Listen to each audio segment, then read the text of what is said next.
Assalamualaikum warahmatullahi wabarakatuh. Perkenalkan, kami dari kelompok 3 akan mempresentasikan hasil diskusi kami tentang pelaksanaan merger pada perseroan terbatas atau yang sering disingkat dengan PT. Sebelumnya, saya akan memperkenalkan anggota tim kami, yaitu yang pertama Septiana Arumsari, dua Fatah Pinanggih Ariski, yang ketiga dengan saya sendiri Leni Erviani, yang keempat Revika Dwi Wahyuni, dan yang kelima Cici Cahya Prismawati. Yang pertama akan kami bahas yaitu teori tentang merger pada PT. PT atau perseroan terbatas adalah suatu badan hukum yang merupakan persekutuan modal yang didirikan berdasarkan perjanjian antara dua orang atau lebih untuk melakukan kegiatan usaha dengan modal dasar yang seharusnya terbagi dalam saham-saham. Merger adalah penggabungan dua perusahaan atau lebih, di mana perusahaan yang memerger akan mengambil alih semua aset dan kewajiban perusahaan yang dimerger. Merger pada PT atau perseroan terbatas adalah suatu perbuatan hukum yang dilakukan untuk menggabungkan antara dua atau lebih perusahaan perseroan terbatas. Kemudian PT yang bergabung ke PT lain akan membubarkan diri. Pembahasan yang kedua adalah pelaksanaan merger pada PT. Memenuhi persyaratan penggabungan. Penggabungan hanya dapat dilakukan dengan memperhatikan kepentingan PT, pemegang saham minoritas, karyawan, kreditor, dan mitra usaha PT, serta masyarakat dan persaingan sehat dalam melakukan usaha. Penggabungan harus mencegah kemungkinan terjadinya monopoli atau monopsoni dalam berbagai bentuk yang merugikan masyarakat. 2. Pasal 123 ayat 1 dan 2. Direksi perusahaan menyusun rancangan penggabungan yang meliputi 1. Nama dan tempat kedudukan dari setiap perseroan yang akan melakukan penggabungan. 2. Alasan serta penjelasan direksi perseroan yang akan melakukan penggabungan dan persyaratan penggabungan. 3. Tata cara penilaian dan konversi saham perseroan yang menggabungkan diri terhadap saham perseroan yang menerima penggabungan. 4. Rancangan perubahan anggaran dasar perseroan yang menerima penggabungan apabila ada. 5. Laporan keuangan sebagaimana yang meliputi 3 tahun buku terakhir dari setiap perseroan yang akan melakukan penggabungan. 6. Rencana kelanjutan atau pengakhiran kegiatan usaha dari perseroan yang akan melakukan penggabungan. 7. Neraca performa perseroan yang menerima penggabungan sesuai dengan prinsip akuntansi yang berlaku umum di Indonesia. 8. Cara penyelesaian status, hak, dan kewajiban anggota direksi, dewan komisaris, dan karyawan perseroan yang akan melakukan penggabungan diri. 9. Cara penyelesaian hak dan kewajiban perseroan yang akan menggabungkan diri terhadap pihak ketiga. 10.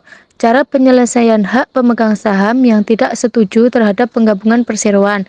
11. Nama anggota direksi dan dewan komisaris serta gaji, honorarium, dan tunjangan bagi anggota direksi dan dewan komisaris perseroan yang menerima penggabungan. 12. Perkiraan jangka waktu pelaksanaan penggabungan. 13. Laporan mengenai keadaan, perkembangan, dan hasil yang dicapai dari setiap perseroan yang akan melakukan penggabungan. 14. Kegiatan utama setiap perseroan yang melakukan penggabungan dan perubahan yang terjadi selama tahun buku yang sedang berjalan. Dan 15. Rincian masalah yang timbul selama tahun buku yang sedang berjalan yang mempengaruhi kegiatan perseroan yang akan melakukan penggabungan. Persetujuan rancangan penggabungan. Setelah rancangan penggabungan disetujui Dewan Komisaris PT, selanjutnya diajukan kepada Rapat Umum Pemegang Saham RUPS untuk mendapat persetujuan.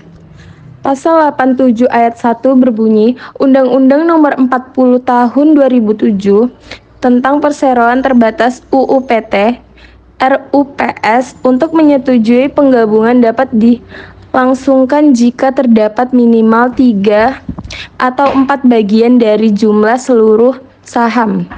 Jika tidak tercapai, diadakan RUPS kedua dengan syarat minimal dihadiri 2 atau 3 bagian dari jumlah seluruh saham dengan hak suara atau diwakili dalam RUPS, dan keputusan sah jika disetujui oleh minimal 3 atau 4 bagian dari jumlah suara yang dikeluarkan, kecuali anggaran dasar menentukan yang lebih besar.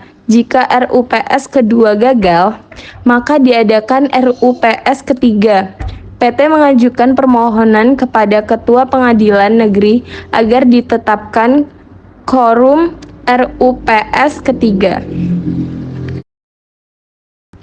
Membuat akta penggabungan. Rancangan penggabungan dituangkan ke dalam akta penggabungan yang dibuat di hadapan notaris dalam bahasa Indonesia. Salinan akta penggabungan dilampirkan pada 1. Pasal 21 ayat 1 UU PT yang berbunyi pengajuan permohonan untuk mendapat persetujuan menteri jika ada perubahan dalam anggaran dasar tertentu. 2. Pasal 21 ayat 3 UU PT penyampaian pemberitahuan penggabungan kepada menteri tentang perubahan anggaran dasar. Jika penggabungan PT tidak disertai perubahan anggaran dasar, maka salinan akta penggabungan harus disampaikan kepada menteri untuk dicatat dalam akta PT. Pengumuman hasil penggabungan. Direksi PT yang menerima penggabungan mengumumkan hasil dalam satu surat kabar atau lebih maksimal 30 hari. Pemberitahuan penggabungan diterima menteri baik dalam hal terjadi perubahan anggaran dasar sebagaimana dimaksud dalam pasal 21 ayat 3 UU PT maupun yang tidak disertai perubahan anggaran dasar. Sekian presentasi dari kelompok kami. Apabila ada kesalahan atau tutur kata yang kurang berkenan, mohon maaf yang sebesar-besarnya. Terima kasih. Wassalamualaikum warahmatullahi wabarakatuh.